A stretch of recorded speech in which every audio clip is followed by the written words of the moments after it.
Hello, everyone, and welcome to the FY24 Pro Housing launch. We're excited to launch the NOFO, and we're looking forward to providing you with some helpful information to proceed with the NOFO process. As a preliminary matter, it is my great pleasure to turn this over to our Principal Deputy Assistant Secretary, Mary McFadden, for a welcome. Mary. Thanks, Kim. Hi, everyone. So glad that you're able to join us today. I am so pleased with this pro-housing program. As you probably know, earlier this summer, Vice President Kamala Harris and HUD Acting Secretary Adrian Todman announced the winners of the first ever pro-housing competition. We were delighted at the overwhelmingly positive response that we got to round one of the pro-housing program. The first round was $85 million, and it was incredibly oversubscribed. We received more than 175 applications from across 47 states and territories. In fact, for every dollar we had to give out, we had more than $13 in requests from our applicants. So we were absolutely thrilled that Congress provided an increase in the appropriation for this year. So we now have $100 million. That was announced last week by the White House for round two of pro housing. Applications are due on October 15th. You'll hear that date over and over. This is unique funding to support the Biden-Harris administration's Housing Supply Action Plan and highlight the efforts of communities who have committed to housing forward policies and practices. For more than a decade, we know that housing supply has not kept up with demand. Researchers estimate that there's a shortage of at least 2 million homes nationwide, which is driving up the costs of both rent and home ownership. Every community has unique housing needs and community development challenges that are requiring local community-driven housing strategies and solutions. The federal government could never understand your local barriers and how to knock them down better than you can. The Pro Housing Program advances and accelerates your local housing strategies. It celebrates the work that states, localities, and regional entities have already begun, and it provides funding to continue to advance local housing goals through housing forward practices, including things like creating transit-oriented development zones, streamlining your permitting processes, and incentivizing the development of vacant lots, or conversion of underutilized properties to housing or mixed-use development. In round one, common barriers to housing production that were identified by previous applicants included restrictive local regulatory and land use policies, outdated procedures and permitting processes, inadequate or deteriorating infrastructure, lack of financial resources, capacity, or economic investment, and threats from environmental or natural hazards. Pro Housing provides competitive grant funding specifically for addressing these types of barriers. That's what the money is here for, and we're looking forward to seeing the kinds of applications that come in. This is a transformative program that's going to continue to elevate the national conversation around barriers to housing and move the needle forward. It has been extraordinary to see so much national conversation about what we need to do to ensure we have more housing in the country. I wanted to just hit on a couple of significant updates in the new NOFO, and you'll hear these again from the team. This round of funding has an updated need rating factor to reflect changes that we received under the fiscal year 24 Appropriations Act. Now there is a directive that HUD prioritize applicants who can demonstrate progress and commitment to overcoming local barriers, primarily by having enacted improved laws and regulations. We have a new maximum grant size, which is $7 million, and we added language to encourage overlapping jurisdictions to partner. So rather than submitting separate applications, we would love to see, for example, a city and county partnering on an application. Previous applicants are eligible and encouraged to apply for round two of the competition. We were not able to fund 100% of any of the winning jurisdictions' applications under round one, so we welcome you to assess your current needs and apply like any other applicant, one warning I will tell you is that if you are positioning yourself as having leverage available, round one pro housing funding can't count as leverage in a round two application. So you're going to hear more about who can come in, what's going on with this program. We're going to have more webinars available for you. We want to make sure that you're aware of all the opportunities to come in. We encourage you to take a look at all the information we have on HUD.gov and think really hard about how you could use this opportunity to move your local priorities forward and continue the great work that you're doing.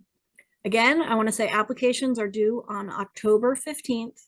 They're due at 11:59 p.m. Eastern Time. So with all of our competitions, we emphasize the importance of submitting your application before the 11th hour. We actually encourage you to get it in at least 48 hours in advance and during working hours. Please, please, please don't wait till the last minute. You really want to ensure that with the months of work that you put into these applications, that they are received before the deadline. So finally, I just wanted to say a really big thank you to the HUD team that's been involved in setting up the first round of the competition and administering it, getting us to the new NOFO and creating these webinars and working with all of our applicants. You may not realize this, but last year with our funding, we got 2 new competitive programs, the Pro Housing Program and the Price Program, which were given to an office that normally does formula grants. Our Office of Block Grant Assistance has done an extraordinary job, and I just wanted to say thank you to our team. So now I'd like to pass to our next speaker, Robert Peterson, who is the director of the CDBG State and Small Cities Division in our Office of Block Grant Assistance. Robert? Thank you, Marion. Very excited to kick off the webinar here for the FY24 Pro Housing Notice of Funding Opportunity. This NOFO is going to be very similar to the FY23. There's a few differences which we will highlight. I just want to generally say that all of our webinar materials will be posted to the Pro Housing page, the same page as before. First, we have to make them compliant and accessible, and they will be posted, which typically takes a few business days to get up. So we have the Pro Housing landing page on HUD.gov. We have the Notice of Funding Opportunity. There's also an FAQ, a frequently asked question document on our website, which I encourage everyone to refer to. It helps to clarify some of the content in our NOFO. And just to remind everyone, you will be applying through grants.gov. And we at HUD, we do not manage grants.gov. So if you have any challenges logging in or finding materials, you can reach out to them directly at support@grants.gov for any of the assistance with that website. And any questions particular to Pro Housing, of course, can come to cdbg-pro@hud.gov. Okay, let's see. Why don't we go ahead and jump to the next slide? Yeah, I think we've already covered most of this. And Marion already spoke. We got ahead of ourselves, didn't we? Sorry about that. There's my name. All right. To the Pro Housing Program overview. Go ahead and jump to the next slide, please. All right. So PRO stands for Pathways to Removing Obstacles to Housing, or Pro Housing. It's a competitive grant program for identifying and removing barriers to affordable housing production and preservation. It's a grant competition, especially designed for communities that are taking active steps to remove local housing barriers. We are built on the community block grant regulations as the chassis for our program. And this particular NOFO was published on August 13th. And again, as Marion pointed out, applications are due October 15th. Next slide.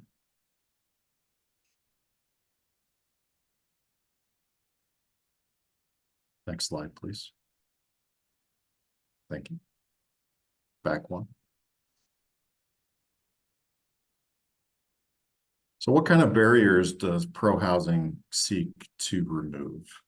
Marion hit on this a little bit. It does look different in every community. I definitely enjoyed reading through the applications for FY23. We saw a lot of different approaches and a lot of different innovations. These can generally take the form of zoning changes, land policy changes, removing barriers such as discretionary zoning approvals, costly prolonged procedures, deteriorating inadequate infrastructure that might be limiting new production, lack of amenities that maybe result in communities not developing those areas, neighborhood opposition to new or affordable housing. This is a pretty prominent barrier that we've seen. Challenges to preserving existing housing stock, such as increasing threats from natural disasters, redevelopment that reduces the number of affordable units, displacement pressures, or the expiration of affordability requirements. These are all barriers that can exist, and there may be other barriers in your community as well. Kim, on our panel, I see Kimberly has her hand up. Would you like to make a comment or?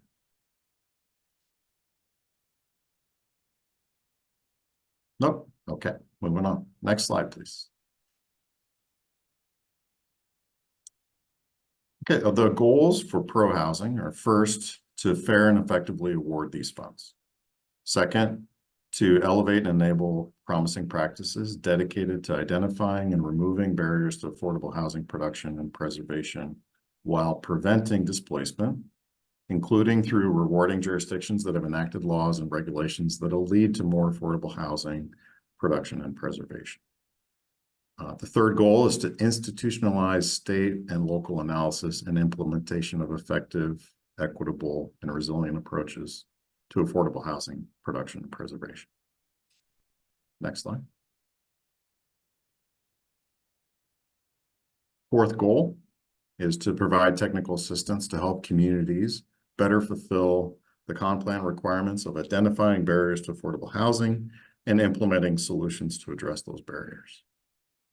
And the fifth goal, affirmatively further fair housing by addressing and removing barriers that perpetuate segregation, barriers that inhibit access to well-resourced areas of opportunity for protected class groups and vulnerable populations, and barriers that concentrate affordable housing in under-resourced areas.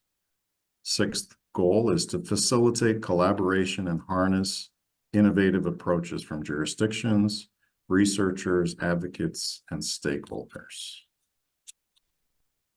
Next slide.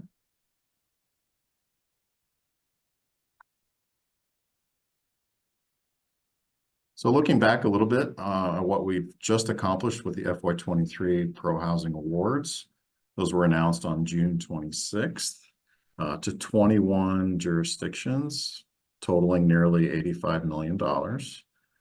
This is our inaugural class of Pro Housing awardees.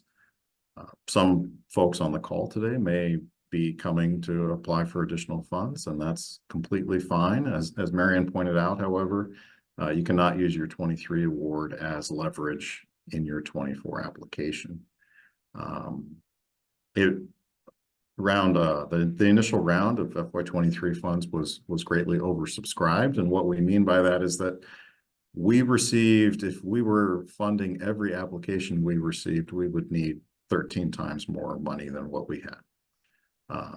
So definitely a lot of interest in this program, and we're excited to offer another year of funding.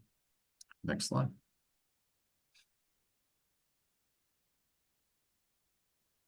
So what has changed from the FY23 NOFO to the FY24 NOFO? We received more money, up from 85 million to 100 million.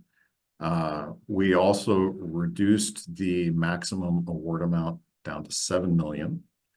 That was based on the applications we were receiving and the types of requests we were receiving. We were able to to see that $7 million was a better fit. We reduced, or I'm sorry, we increased the number of expected awards consequently. And we also encourage overlapping jurisdictions to partner rather than submitting competing applications. And we also removed some language to emphasize a focus on, or we updated language to emphasize on a focus on barrier removal. And there's the section on the screen. I won't read this section citations for the NOFO, but they are listed on the slides throughout. Next slide. What are we prioritizing in FY24? Two things. We're looking for applicants that can demonstrate progress and commitment to overcoming local barriers and facilitate the increase in affordable housing production and preservation, primarily by having enacted improved laws and regulations that HUD reasonably expects to preserve or produce new housing units. And second, we're looking for applicants that can demonstrate an acute need for housing, for affordable housing, to those families with incomes below 100% of the area median income. Next slide. Now, to apply, first you have to be eligible, and that eligibility includes states and local governments. Local governments do not have to be CDBG grantees. It can be a local government that would maybe apply to their state for CDBG funding. Metropolitan planning organizations are also eligible, as well as multi-jurisdictional entities. These are all described and defined in the NOFO, so I encourage you to review that in detail. The deadline is October 15th, 11:59 p.m. No later, not even a second. 11:59 p.m. The application materials, again, are in grants.gov. And the NOFO has more information about the process of applying. I will say that if you intend to apply, a SAM registration is required, and I encourage everyone to start that process early. Next slide. So let's walk through the NOFO. Go ahead to the next slide, please.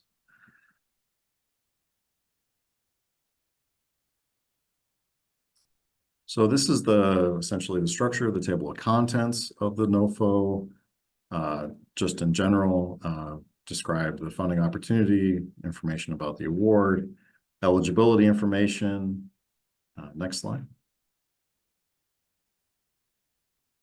Application and submission information, application review, and application administration information. I encourage you to read the entirety of the NOFO in detail. Please do not just jump to the section that you think you need to read. In order to submit a successful application, you really do need to read the entirety of the NOFO and to understand the requirements for the program. Next slide.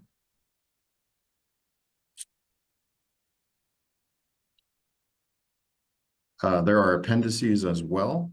There are certifications that need to be attached to your application. This can be a little confusing. There's a number of certifications depending on the type of entity that you are.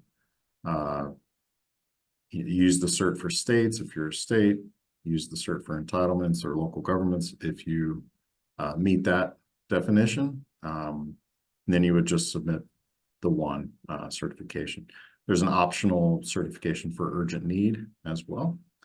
And there's also an appendix about waiver requests. If you would like to propose something that doesn't quite fit within the program requirements, you may also submit your application with a waiver request. There's no guarantee that we would approve that, but it may be submitted. Next slide. Award information. So we have approximately $100,064,100 to make available. The 64,000 was left over from the FY23 awards. So we do expect to make about 30 awards of a minimum of $1 million and maximum of $7 million. We have a 6-year period of performance. The estimated project start dates would be in the first quarter of 2025, definitely after we issue these awards, of course. And the absolute end date for expenditures is September 30th of 2030. Those accounts will cancel at that time. Next slide. Eligibility.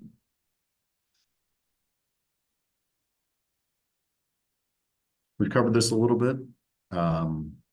State governments, local governments, metropolitan planning organizations, and multi-jurisdictional entities are all eligible to apply. We do encourage you, there is a potential here for some overlap.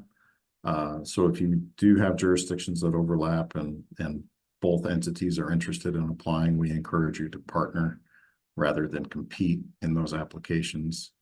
And also, if you don't have to be a CDBG grantee. So we've received this question from a number of local governments in the previous round of funding. You can be a city that doesn't receive CDBG funds, and you can be eligible to apply for pro-housing. Next slide. What is a multi-jurisdictional entity? It's any association of local governments or public agencies bound by a collective agreement. That agreement can take a lot of different forms,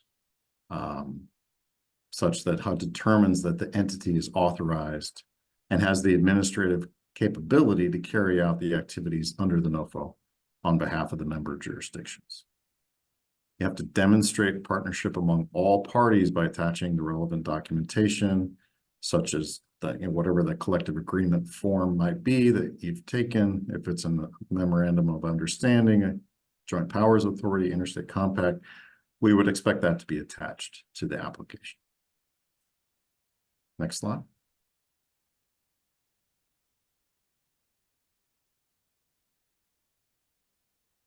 Who's ineligible? So we do not award funds to individuals. We definitely receive a lot of emails from individuals asking how they can access pro-housing funding. And we will then direct them to our awardees to let them know that it's really that the awardees that are going to be distributing the funds. And if there's any opportunity as an individual for you to benefit from pro-housing, then it's going to be through your local jurisdiction. Tribes, nonprofits, public housing authorities, and other entities that are not listed as eligible means they're not eligible. In the case of tribes, they can partner with eligible applicants as a partner to come in and apply for pro-housing funding. You do have to be on the eligibility list. However, we will not evaluate applications from ineligible applicants. Next slide. If you received, or if you applied in FY23, even if you received an award in FY23, can you still apply for FY24? The answer is yes. You still have to meet the eligibility criteria, of course, and you may reapply. The only point which we've mentioned is that you cannot use your award from FY23 as leverage in your FY24 application. Next slide. National objective. This is a CDBG term of our Community Development Block Grant Program. Uses this as a basis for really determining who's going to benefit from the program. There's a number of different ways that a national objective can be met. The primary objective of the program is to benefit low and moderate income persons. Additionally, a national objective may be met by preventing or eliminating slums or blight, or by meeting another community development need with a particular urgency. where existing conditions pose a serious and immediate threat to the health or welfare of the community, and there's no other financial resources available to meet such needs. Next slide. The activities that are eligible are pretty broad. It has to be eligible for CDBG funding, which includes a number of activities. Additionally, we did provide some changes, some modifications to the list of eligible activities in the NOFO. Most notably, new housing construction is allowed, unlike with CDBG, which has significant limitations on new housing construction. With pro-housing funding, there's an allowance there to do new housing construction. Also, to do more planning. There's no limit on the amount of planning that can be done with pro-housing funds. So it does have some distinctions from the annual CDBG program if you're familiar with that program. Next slide.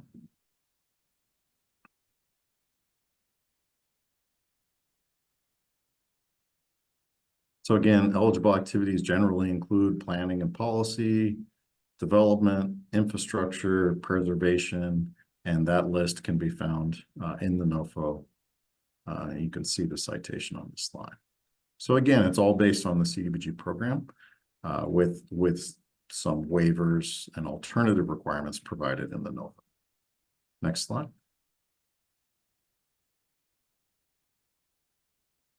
Can I request an activity eligibility waiver? So if you want to propose something that doesn't seem to be eligible, you may submit a waiver request with your application. Again, there's no guarantee that we would approve that waiver. However, you may submit an application proposing an activity that you need a waiver to complete. Next slide. I've mentioned this already. Can pro-housing funds be used for new construction? Of course they can. The reason why this is called out is because in the annual CDBG community block grant program, there are significant limitations here regarding new construction. However, with pro-housing funds, yes, you may do new construction, and those activities would then be subject to the requirements that apply to rehabilitation activities under 105A of the HCDA Act. Next slide.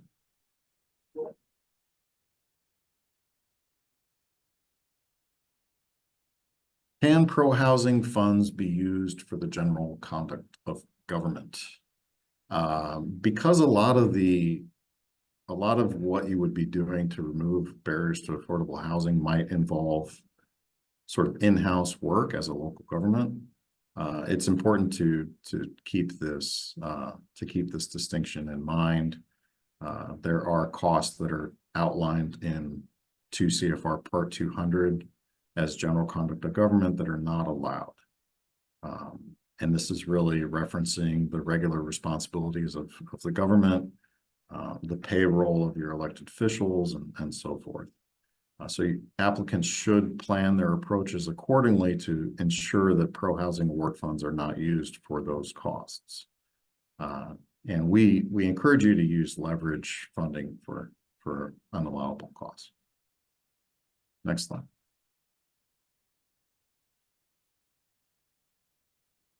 Can pro-housing funds be used for downzoning?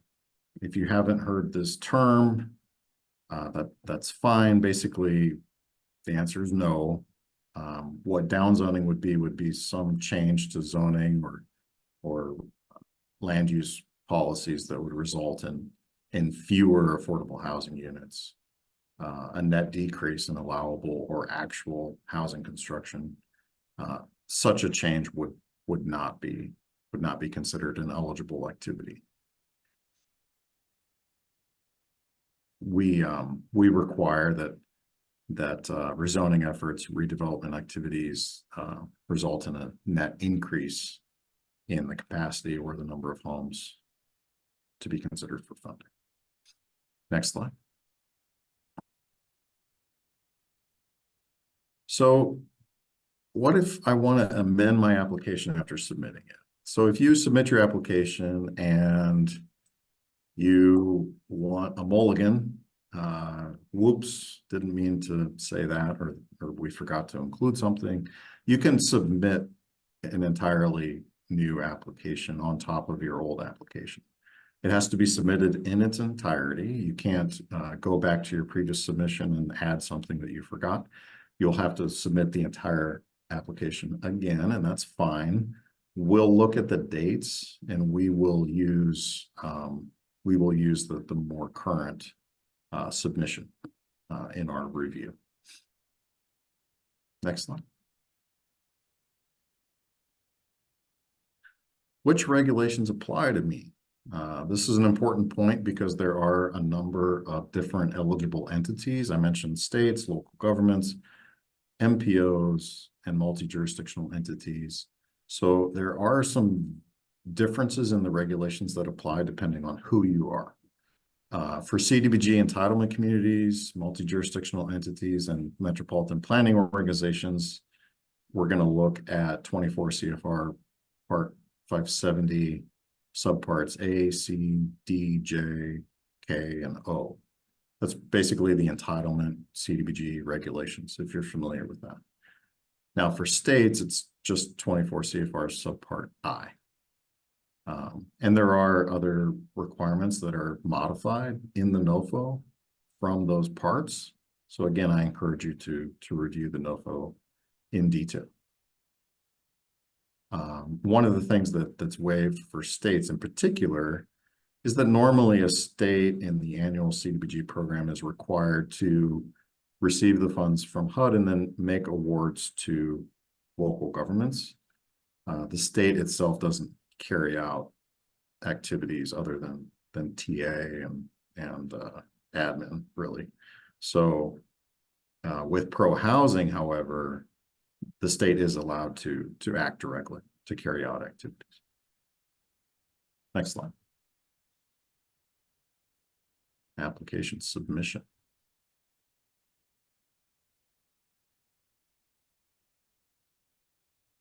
Again, all the application materials are on grants.gov. The link is here. And if you have any technical difficulties with grants.gov, we encourage you to contact support@grants.gov. We at HUD don't manage grants.gov, so we would not be able to help you with any login issues or anything like that. Next slide. What forms do you need? Well, it's a number of forms. Please do them all. Some of them might seem kind of redundant or duplicative, but in fact, you do need all the forms. The SF424 is a simple application form. The 424B is a list of assurances. The HUD 2880 is a disclosure report.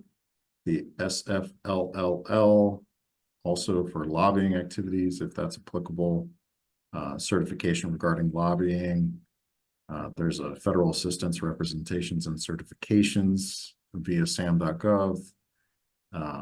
There's a detailed budget worksheet, the 424CBW, and there's also the pro housing certifications.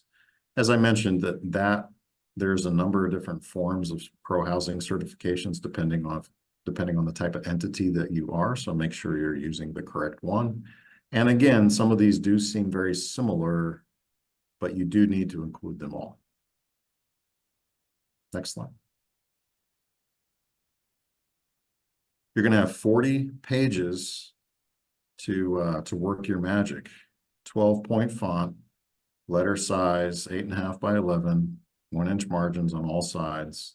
There's more details in the NOFO about the specific format limitations. Next slide. Required attachments.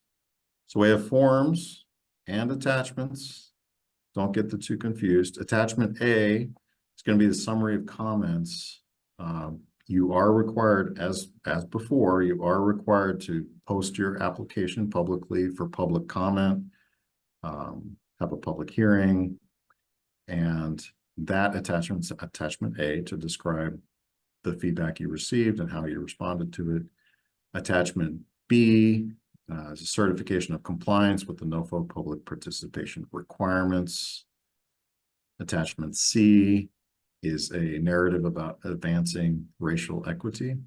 Attachment D is affirmative marketing and outreach, also a narrative. Again, this aligns with the responsibility to affirmatively further fair housing. Attachment E is a narrative about the experience promoting racial equity, and information on those attachments can be found in the NOFO as well.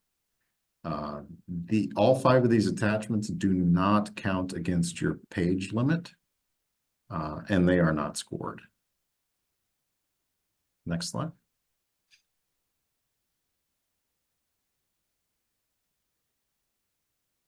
What are the environmental requirements? Environmental justice requirements are set forth in 24 CFR parts 50 and 58. And those implement the NEPA Act and other environmental requirements.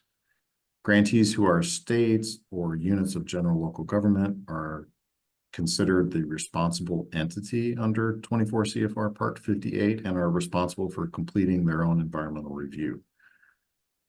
For grantees who are not states or not local governments or not recipients of funding, basically under CDBG funding, you're going to perform the environmental review in accordance with 24 CFR Part 50. So again, depending on who you are, you might be using Part 50, you might be using Part 58. Next slide. Rating factors. So this is the 40-page narrative section that you'll be scored on. It's broken down into 5 sections. First is need for 35 points, soundness of approach for another 35, capacity for 10, leverage for 10, and long-term effect for 10. We're going to go through these various prompts, but I highly encourage you to read the NOFO in detail, because not everything that's in the NOFO is found in these slides. There are a number of things that you're going to be expected to respond to. And if you only refer to this slide deck, then your application is not going to be very competitive. So again, please review the NOFO in detail. So with that sort of caution, let's just kind of go into the next slides here to overview the general narrative that you're going to be expected to respond to. Next slide. So need for 35 points is broken down into these sections. Again, if you read the NOFO, each of these, like A little I, it has a number of subpoints that you have to read the NOFO to really elaborate on.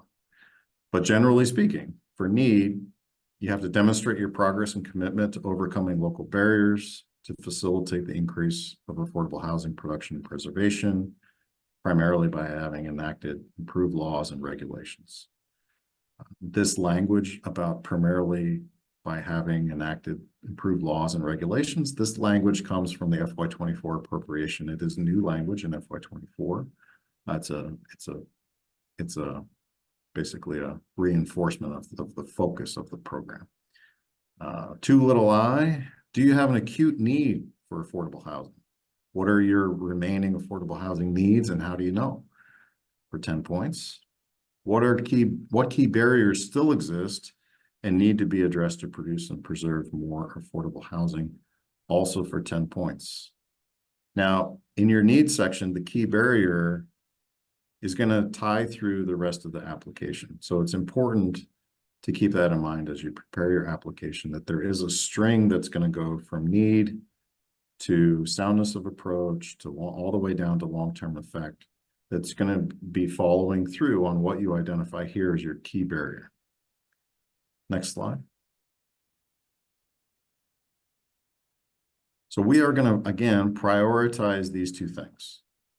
Applicants that can demonstrate progress and commitment to overcoming local barriers to facilitate the increase in affordable housing production preservation, primarily by having enacted improved laws and regulations to preserve or produce new housing units. And two, that demonstrate an acute need for affordable housing to households with incomes below 100% of the area median income.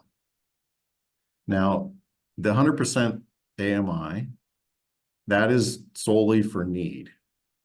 We have not changed the requirements for the use of the funds. We have not changed the national objective requirement, which defines a low and moderate income person as, or family as 80% or up to 80% of area median income. That has not changed. The only thing happening in this section is a description of the need, which is defined at households with incomes below 100% of the area median income.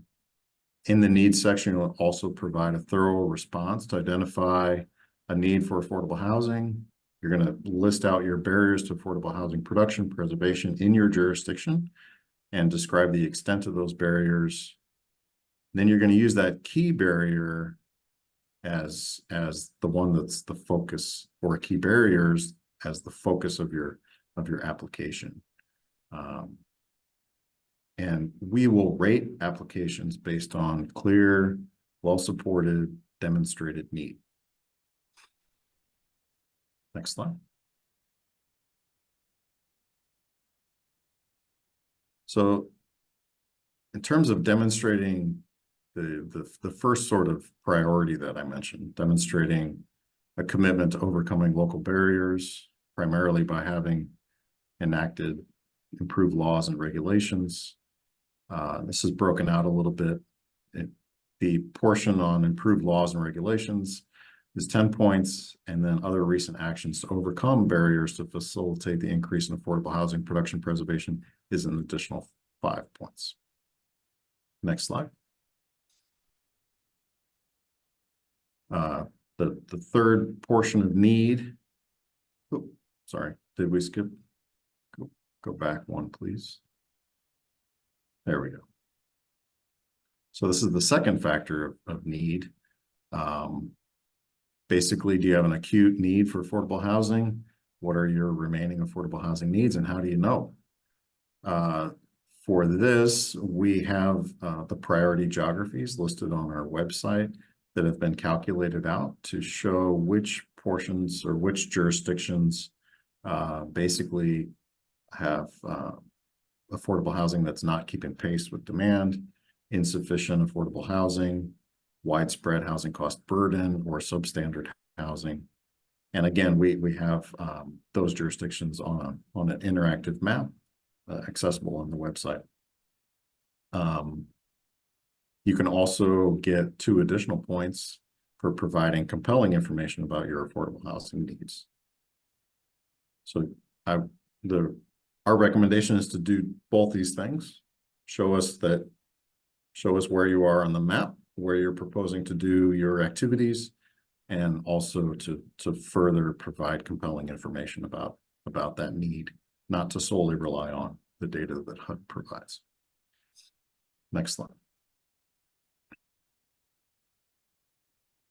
Next slide. The third portion of need is about the key barriers that still exist. And again, this is the thread that's going to go through the rest of your application. We expect you to describe in detail the leading barriers to affordable housing production preservation in your jurisdiction, discuss the legal, regulatory, and land use policy barriers, as well as related procedural issues. Your response should focus on the barriers that you intend to address with your proposal. If your proposal only targets one barrier, explain why that individual barrier requires the resources of the entire grant.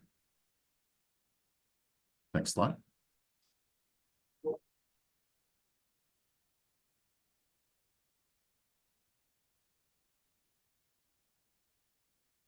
Soundness of approach is 35 points broken down into 5 sections. What's your vision? What's your geographic scope?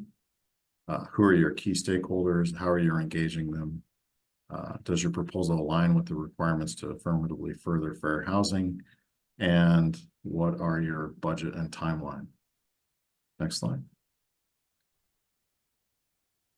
So vision is broken down into this first portion here. What is your vision?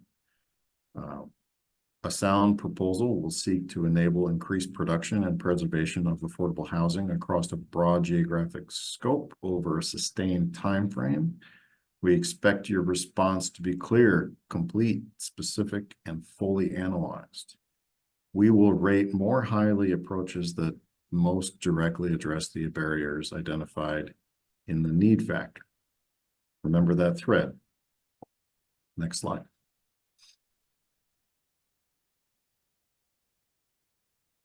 Continuing on with what is your vision? You would want to describe your proposed activities and why they are appropriate given the identified need and the applicant capacity. Explain how your proposal addresses key barriers to affordable housing production and preservation. Explain how your proposal compares to similar efforts and how lessons learned from those efforts have shaped your proposal. And discuss how your proposal advances or complements existing planning initiatives, updates to local land use policies, services, and other community assets. Describe the community's most significant environmental risks and how the proposal is aligned with them to efficiently promote community resilience. And describe what roadblocks might impede the implementation of your proposal. Next slide. The second portion of soundness of approach is the geographic scope. Please explain your proposal's anticipated effects on your targeted locations, neighborhoods, cities, other geographies. Describe how your proposal preserves and creates housing units in high opportunity areas and expands opportunity in underserved areas. And that's really what we mean by scope, is the range of different areas that are being addressed by your application. Not necessarily square miles, but more looking at the scope of both high opportunity areas and underserved communities as well. We will rate more highly proposals that address a wider geographic scope. Maps, drawings, renderings, and other graphical representations are optional, but encouraged. Next slide.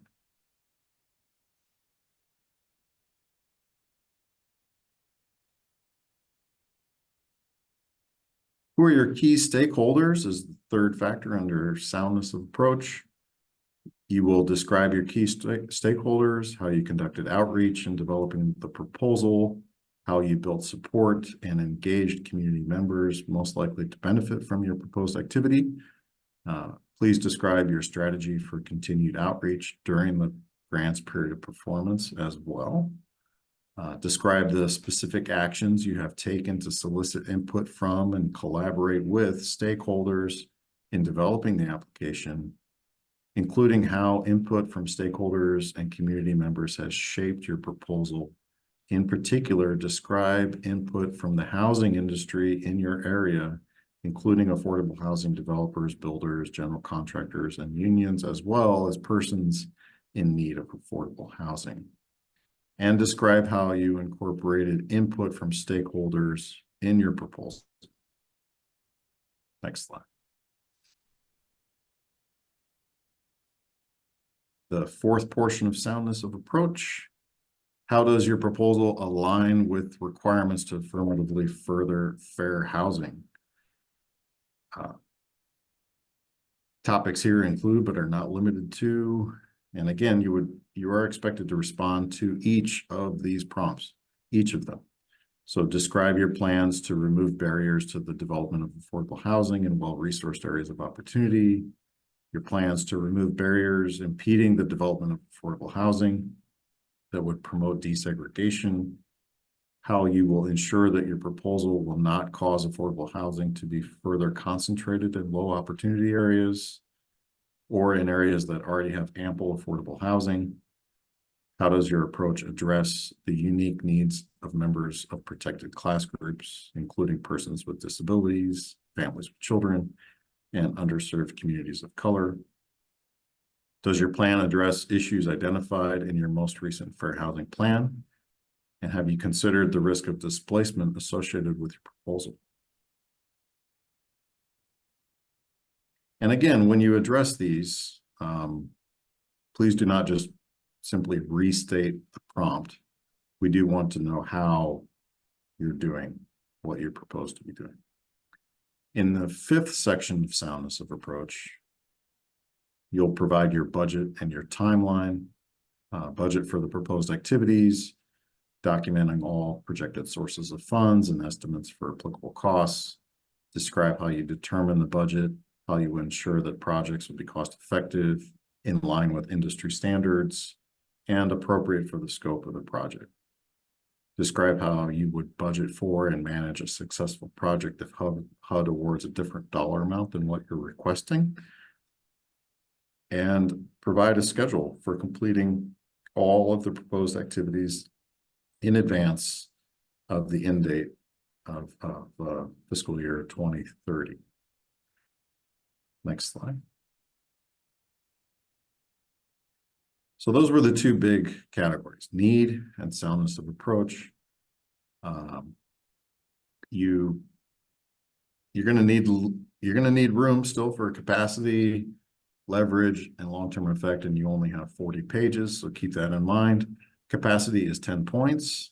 What capacity do you and your partners have, and what's your staffing plan? Next slide. Again, here you're going to describe your capacity for managing a federal grant of this size and scope. HUD will consider the degree to which applicants demonstrate a clear capacity or a plan to develop capacity in managing those federal funds. Project management on the scale of the idea or proposal, and leadership capacity to demonstrate or to coordinate among proposed partners. Rather than measuring general capacity, HUD will measure your specific capacity to carry out your proposal, and your responses should reflect that. A complete response will have to address the prompts in the NOFO. Again, not all the prompts are listed in these slides. You do need to look at the NOFO. Next slide. Moving on to leverage. 10 points. Next slide.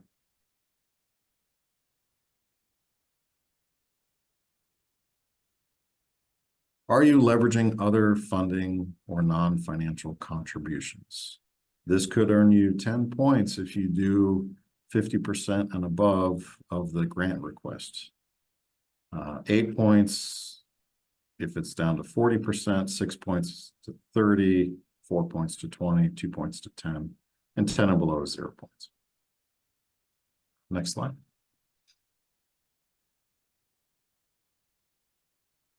So again, with regards to leverage, applicants must follow the requirements below in compiling and documenting leverage for the purpose of this NOFO. We are reviewing, of course, we're reviewing what you submit to make sure that it meets these requirements. If it doesn't meet these requirements, you will not receive those points. Resources must be firmly committed as of the application deadline. Firmly committed means that the amount of the resource and its dedication to pro-housing grant activities is explicit. Endorsements or general letters of support are not considered leverage for this purpose.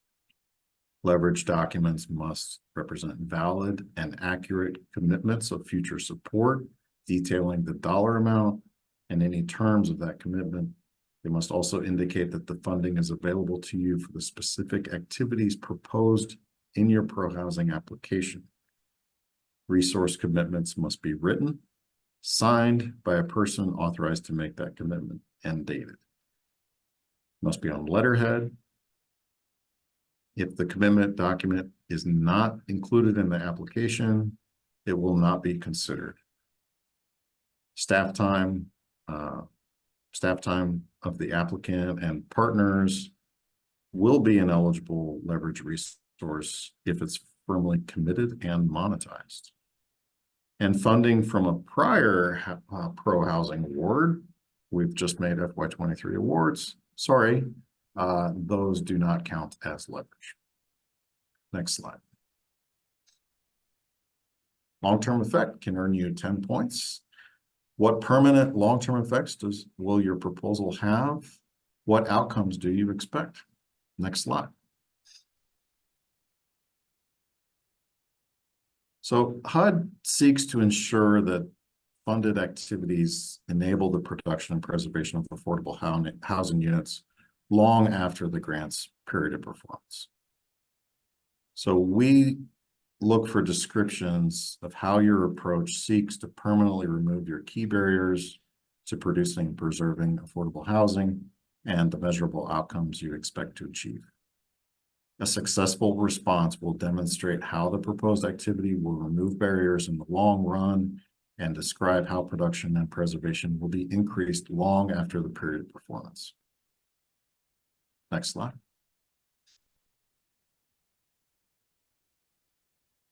A complete and compelling response would include the following: how the removal of your identified barrier will result in sustained housing production, what you will have achieved upon completion of the grant-funded activities, how your proposal represents a model for other communities, what you consider success to look like at the end of the period of performance or beyond, how you would anticipate the proposal to enable the production and preservation of affordable housing. Describe the long-term effect of your proposal on removing barriers to affordable housing production that have perpetuated segregation, inhibited access to well-resourced neighborhoods, and opportunity for protected class groups and vulnerable populations. Next slide.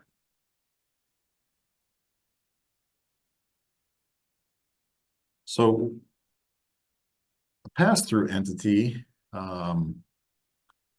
you may propose to do a program that is essentially a pass-through. What this would mean would be that as an awardee, you would receive funds from HUD and then subsequently make awards to subrecipients to then carry out activities. And if that is what you're proposing, then the FY24 NOFO does provide some more descriptions about how to address the various prompts,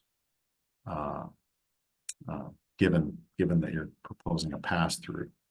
So not only would you address your specific NOFO criteria, but you would also explain how you plan to subsequently implement that NOFO criteria on your own sub-grant program and include it in your selection process for sub-awardees.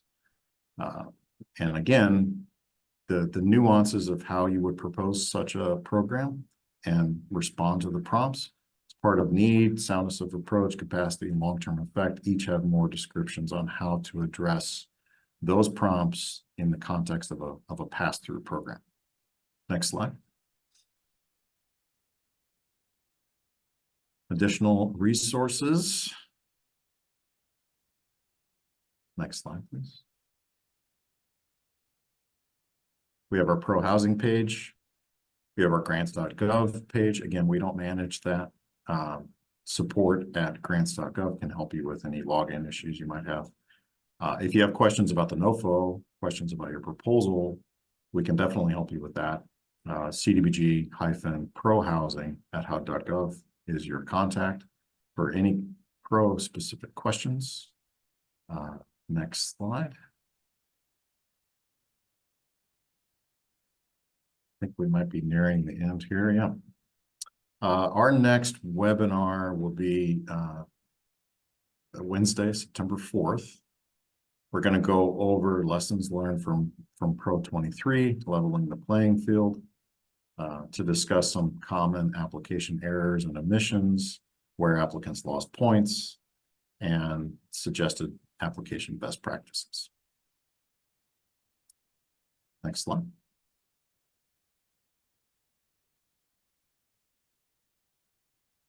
All right. I think I haven't been looking at the clock, as you may have noticed, and I think we're running out of time. And we have a number of questions coming in.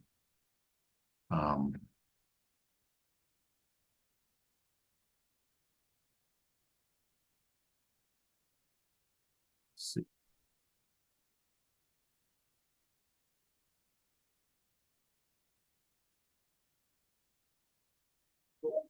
Well, I think to respect everyone's schedule, what we can do would be to, again, I mentioned our FAQ document, our frequently asked question document on the Pro Housing website at hud.gov. We will look through the questions and any sort of new questions we will address in the FAQ document and then post an update to that. The slides for this webinar and the recording will be posted soon. They are reviewed for accessibility first, and then they will be posted. Let's see. What else do we have? Well, I think that might just cover it. Am I missing anything? Team, panel members? Okay, well, hearing nothing, I want to encourage everyone to have a great day, have a great weekend. It's coming. I know it's only Wednesday, but and good luck on preparing your applications. We look forward to receiving and reviewing them. Thank you, everyone.